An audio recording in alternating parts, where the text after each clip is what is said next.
Welcome back to the Laravel News Creator Spotlight Series. With me today is Dan Johnson.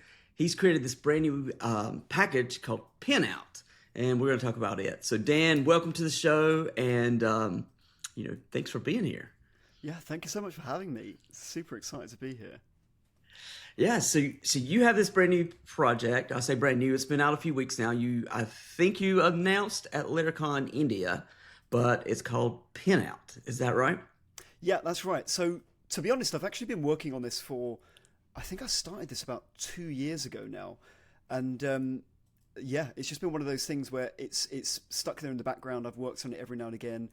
And I was at Laracon Europe a couple of weeks ago. And, well, that was back in February. And I was speaking to Abbas, the organizer, and he said to me, Dan, I've seen that you've applied to do a talk about this pinout. And to be honest, I'd forgotten about it. I'd forgotten that I'd applied to do it. And so I was like, oh, yeah, okay, I really need to finish this now. I've got like 1 month to finish it and do a talk on it. Yeah, but essentially Pinout is a Laravel package that allows you to interact with hardware from a Laravel application. When I say hardware, I'm talking about like components, the components that make up IoT projects. So we're talking about things like LEDs, 7-segment displays, LCD displays, switches, sensors, things like that. That's awesome. So, if you've never, like, I've never worked with hardware before in my life, like, to get started, like, what is the basic things one would need to even, like, use this? Yeah, and it's a great question. Hardware side. Yeah, on the hardware side, I think there is a bit of a learning curve here. You need to be you need to start this whole involvement into electronics, and I've got a couple of things here.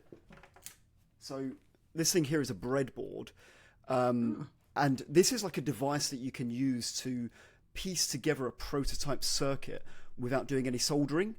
So you can pick these up really cheap, and these just allow you to build a quick circuit. This is something that I would recommend that you have if you're doing anything with Pinout. And then the second thing, the most important thing really, is the Raspberry Pi. So for those who aren't familiar, a Raspberry Pi, like one of these, this is a credit card sized microcomputer. And this is what allows Pinout to work really. You run your PHP Laravel code on this thing, and these pins here, these are the GPIO pins. These are what we're interacting with. So we're connecting this up to a breadboard, this thing here, and then putting our components on here and controlling them within Laravel. That's amazing. That's pretty sweet. Like, so how did you come up with this idea originally? You were just like, hey, this sounds like something fun to do, or? Yeah. So I love IoT and building like home automation things.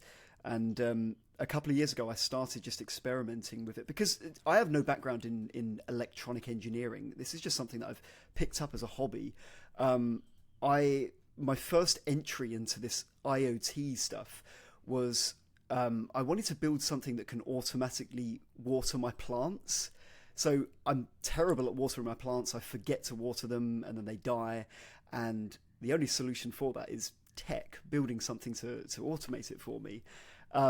So I was working with these little devices. They're called an ESP32, and they're like a tiny little microprocessor.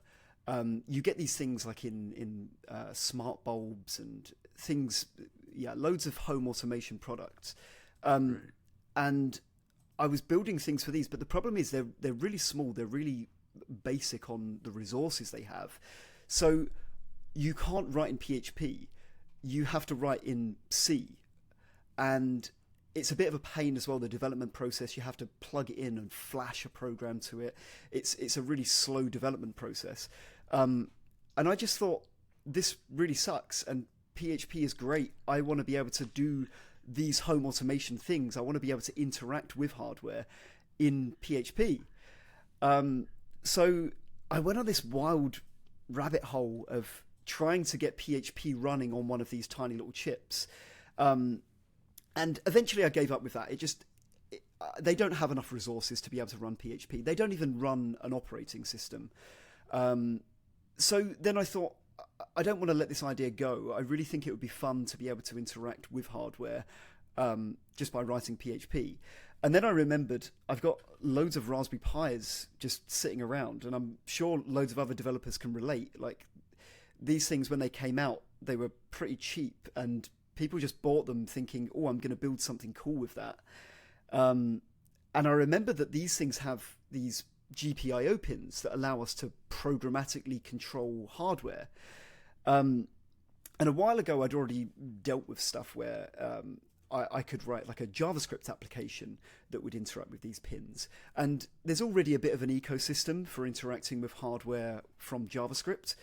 But there isn't really much for PHP. So I thought, how cool would it be if we could have not only PHP drivers, but also Laravel, like embedding this into a Laravel application and being able to use all of the benefits of Laravel, but talking to hardware.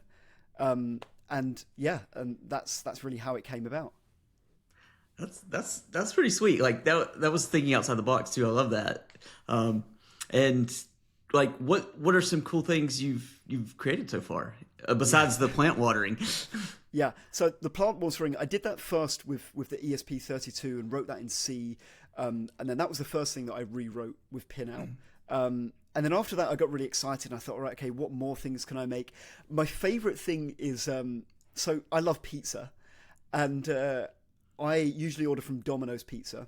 Domino's Pizza have an API. So obviously you can see where I'm going with this. I made a button that's on my desk. I press the button and it orders me my usual Domino's pizza. I started going really crazy with it. I used an LCD screen, like one of these, to display the status of the pizza. So it would say whether it's in the quality check mode or whether it's out for delivery. So that was super fun. And then like another tool that I made, I did this actually for the Laracon India talk. It was like a little circuit board that had 3 LEDs on there. So we had a red one, a green one, and a yellow one. And it hooked up to the GitHub API. It actually listened to the GitHub webhooks. And it was used for like displaying the build status of a repository. So you can push up some code and this board would light up to say, yeah, okay, your tests are passing, or it would go red to say your tests are failing. And that's actually really handy. I have that on my desk and I've been using that at work. That's awesome. Like my use case, I want an on air sign, and that way when we're doing these recordings and my family like come in from school and they just start screaming about something, it could just be a big red sign saying somebody's, Eric's recording, Dad's recording, and Honestly, I think that'd be sweet to have. This is the really fun thing about Pinout as well, because it just really lets you open your imagination up. You can think of all these things and you can extend on that as well. Like, it doesn't just have to be a light. You could also get some kind of smart lock, and you can integrate like a lock on the door, and you could integrate RFID readers so only certain people were allowed access. It's just really exciting. It's just wherever your imagination will take you. That is awesome. How has the I know you gave the talk about it at Laracon India. How's the reception been? Is people diving in building stuff, or is it you going to start like a whole community around this too, or is this just sort of fun right now? It has been wild. To be honest, the reaction from the PHP community and the Laravel community has been so much bigger than I expected. I had so much imposter syndrome when I was preparing this talk for Laracon. I just figured, this is crazy. Why is anyone going to want to build hardware in PHP, interact with hardware in PHP? When I gave the talk at Laracon India, the crowd were just so excited about this. I had so many people coming up to me with their ideas, and their ideas were just really inspiring as well. And ever since then, I've just had so many messages from people on Twitter and X about their ideas. I've got 230 stars on GitHub now, which is insane to me. I've never had that much attention on one of my repositories. So I'm really excited to see where it takes us. There's a lot of people that are building stuff at the moment now, and I'm waiting to hear back to see what we've got. That's I think it's super cool. Like I know I have no experience building anything like that, but just like it reminds me a lot of like when my daughter's for Christmas one year I bought my daughter one of those 3D printers, and she got into this like going and looking up the CAD programs or whatever the things that's already been created, and there's like a whole community of stuff, and she just went down this deep rabbit hole for like 3 months of just printing all this wild stuff, and then she sort of got bored with it. But it reminds me a lot of that. It's like there's a cool little community of people that just love to build stuff, and I think there's going to be a lot here to this because I think And I it's think pretty it sweet. does tie in with like the 3D printing community as well, because for a lot of these things, like when I was showing the prototypes, it was on these breadboards, but it doesn't have to be on a breadboard. Like this is just how you make your prototype. Once you've got an idea and you've built that, you can solder that onto a board and you can enclose it all into a little box. So I'm really keen to get a 3D printer so I can actually start housing all of these projects that I'm building. And yeah, I definitely think those two things go together well. Yeah, that would be a good idea there. That'd be sweet. So the Raspberry Pi side with the PHP and Laravel on it, how do you like once you build it? I assume you can just update it and just like hook it into your computer somehow and update it that way, or how does that side work? Yeah, so that part, it's not ideal, and I want to make it better. Like we're still in the early phases of Pinout, so that's why I'm kind of like aiming Pinout currently as just a way of building hobby projects. I did manage to make some kind of way that works quite well. So what I'm doing is using the VS Code remote extension, and that lets you use VS Code but with the files on an SSH server. So we plug our Raspberry Pi into the power, we connect it to our local network, and then from that we can SSH into it, and then we can use VS Code to SSH and make that connection there. That allows us to modify the files directly on there. So all of the development, when I've been building Pinout and I've been building all of my projects for it, I've been writing the code directly on the Pi and running it on the Pi using that SSH remote adapter. And that's been working quite well for me. I've also got some scripts that are a bit crazy as well, where when you plug in your Raspberry Pi, it will automatically run your Laravel application on boot. So those are working pretty well. It's funny because like what's old is new again. This reminds me so much of like FTPing to something, and like you could do like was it SFTP, and then you could just like do everything locally, but you're changing files on the server, and it's got the whole same vibes as like the old school stuff. And I really love has. that. Yeah, it's a bit gross doing the whole FTP stuff and SSH, but yeah, it works for local networks. So yeah, that's pretty cool though. Like I love just playing around with stuff like that, and just like and then you just make it work. And it's like this is great. There used to be an app. I don't know if you remember this. It was called I think it's called Transmit. It was a FTP client.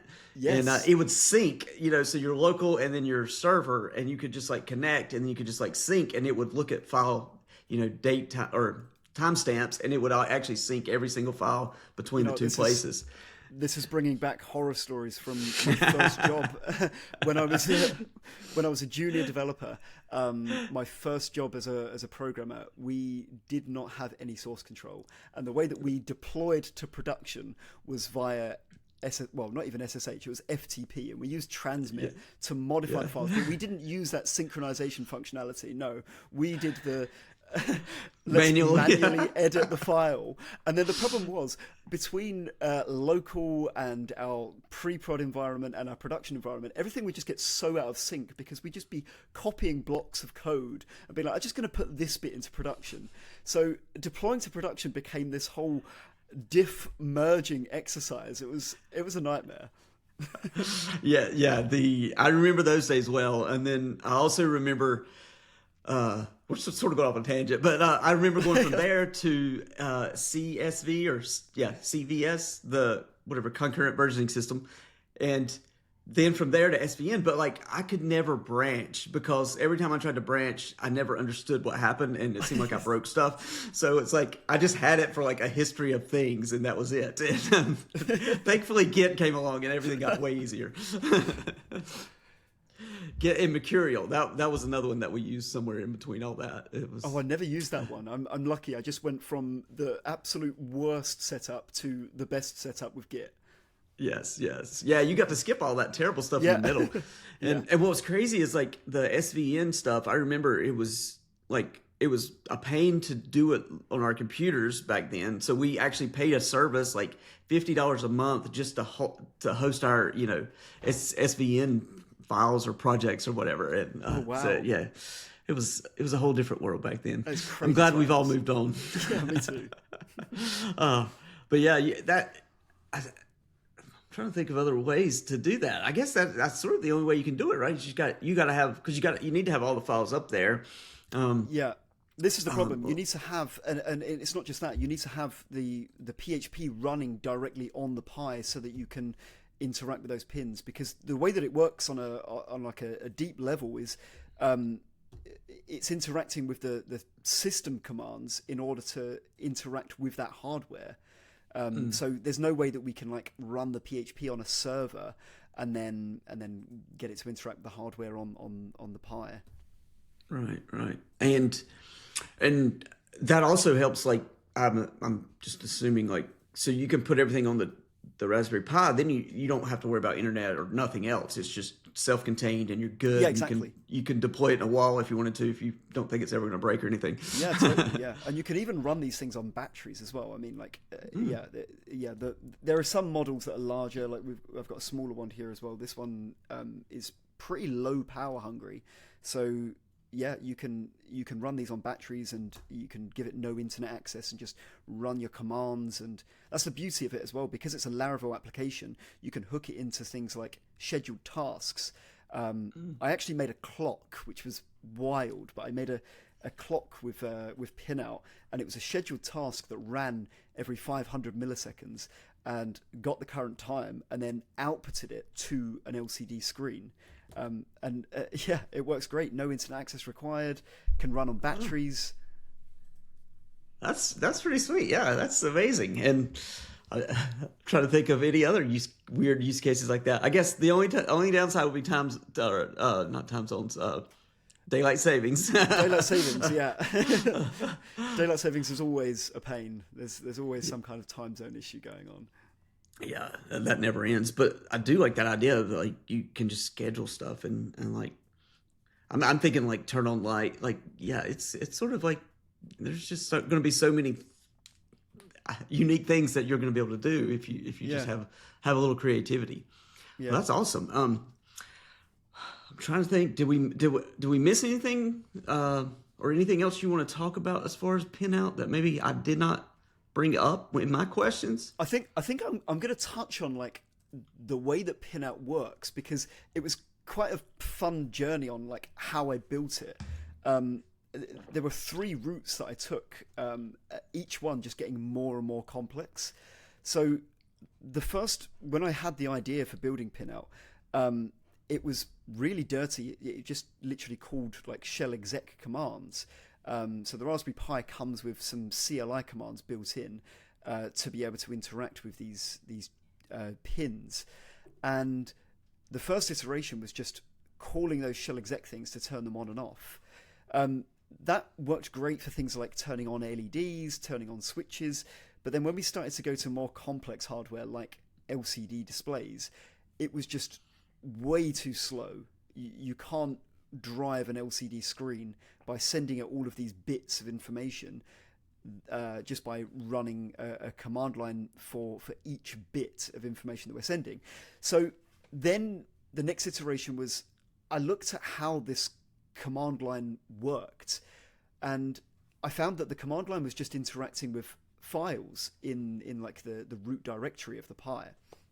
And what it would do, like when you wanted to make one of the pins go high, it would write a file in some random directory to say turn pin 13 high. So I wrote like a driver for Pinout that lets it do that. Rather than calling these shell exec functions, it would be writing these files. And that was much quicker, but still not quick enough. Like when you were rendering something to an LCD display, you could still see it took like some milliseconds to display something. So then it started to go on a real wild ride. I was at Laracon EU and I watched Michi's talk. Michi is a developer from Sentry. He did a talk on building PHP extensions, and that inspired me. I thought, okay, how about if I do all of that low-level stuff in a PHP extension, and then Pinout is just going to call those methods. That way we get something super snappy. And that's what I did, and that was the final version, and super happy with that. That's what allowed me to write to LCD displays and actually get like instantaneous output. And that's what's driving forward the next stage of Pinout, which is like writing to being able to display on color screens and being able to display graphics and things like that. Just opens up this whole new world. That's amazing. I love that. I love that we all like this, the conferences kind of bring everybody together because that's where we met. And then you got to see this other thing and it helps build up what you're building. I love that about the community itself and Laravel. So these pins, so that's basically how everything gets controlled, is just pin up and down movements, I guess, between everything. Yeah, essentially. So like the basic example really is an LED. You connect an LED one end to ground, and the other end of the LED you connect it to one of these GPIO pins, and then we can programmatically turn that pin on and off, which makes the LED turn on and off. And then when you start to go to more complex hardware like a display, you're sending it binary. And in order to send it binary, you're turning individual pins on and off, and then another pin to say, okay, we've move on to the next character sequence now. And it's essentially just lots of different pins being turned on and off in a specific sequence very fast. Right. And then from Pinout itself, though, like you've abstracted all that to make it not hard. Exactly, because that's one of the things that scares developers away from building with hardware. They think, oh, I need to write in C and I need to worry about all of these things. I need to worry about sending things in binary to these microcontrollers, and Pinout just abstracts that completely. Yeah, you're right. It's just as simple as it's what any Laravel developer would expect with a package. You can just simply call a method. Say if you're writing to a screen, you can call a method that says write string, and you just pass in your string, and Pinout will do all of that crazy stuff. Some of it in PHP, some of it in C in the underlying extension. But yeah, from the PHP developer point of view, all they need to know is just these basic methods that exist on Pinout. Yeah, that's awesome. It reminds. This is kind of another sort of going way off topic, but my kids got big into Minecraft a few years ago, and I remember we would try. They would find these YouTube videos where these people were building like just crazy stuff, like calculators in Minecraft with the redstone and switches and all this stuff. It sort of has those vibes to me. Of course, that's all digital, and this is all hardware. So yeah, it was crazy what people were building with that stuff back then. So I can't imagine what people are going to build with like the real hardware. That's going to be awesome. Yeah. Well, anything else I missed? And if not, let everybody know where we can go download Pinout and find out more and all that. So I think we've covered everything. Thank you so much. You can download Pinout on GitHub. So if you go to my GitHub page, Dan Johnson 95, you'll see it there. It's the top pinned repository. And then I think you're also going to make it, you're going to do some links to it on Laravel News, right? Yep. We'll have links in the show notes to both the repository and Dan's socials, and be able to find him and everything else in between. and if you use it, be sure and reach out and let us know, because Yeah, we maybe we have a section where we can like cover some cool things that's being built with it, and get 100%. you on I'm here. so excited to see what people build with it, and also just like, yeah, there's documentation available, but I love this so much that I want to hear from the community. So when you're building something, if you're stuck on something, if you've just got an idea, reach out, and yeah, I can't wait to hear about it. Awesome. Well, Dan, thanks so much for coming on and talking about your package, and I'm